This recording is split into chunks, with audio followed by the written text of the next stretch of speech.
Mon nom est Lothaire, et je fus roi de France de 954 à 986. Laissez-moi vous narrer ma vie, comme si elle émanait de mes propres souvenirs.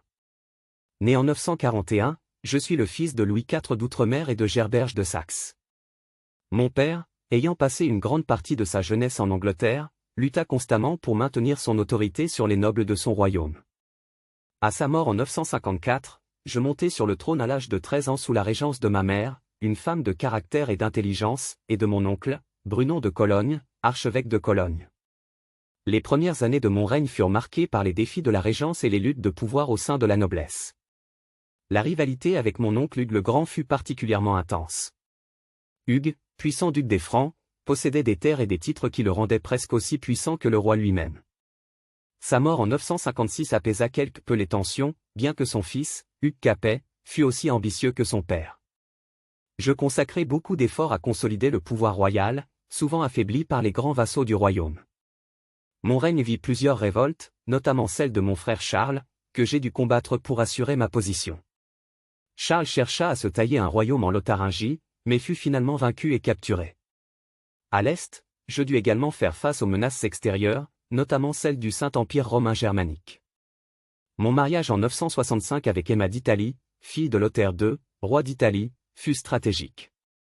Ce lien renforça mon alliance avec les puissances ottoniennes, bien que cela ne m'ait pas toujours garanti leur support dans les conflits internes ou externes. Ma politique intérieure fut centrée sur le renforcement de l'autorité royale.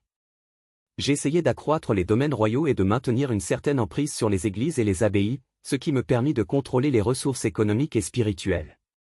Je fis également face à l'influence grandissante de l'Église dans les affaires du royaume, ce qui, parfois, entrait en conflit avec mes propres intérêts.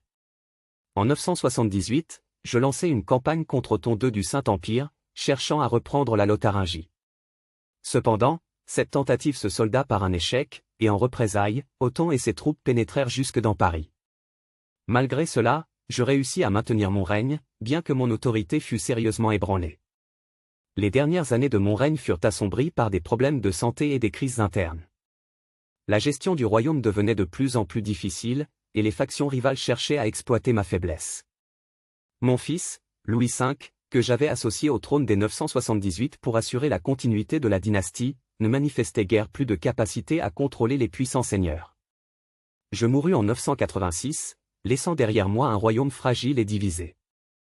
Mon fils Louis V ne régna qu'un an, sa mort marquant la fin de la dynastie carolingienne.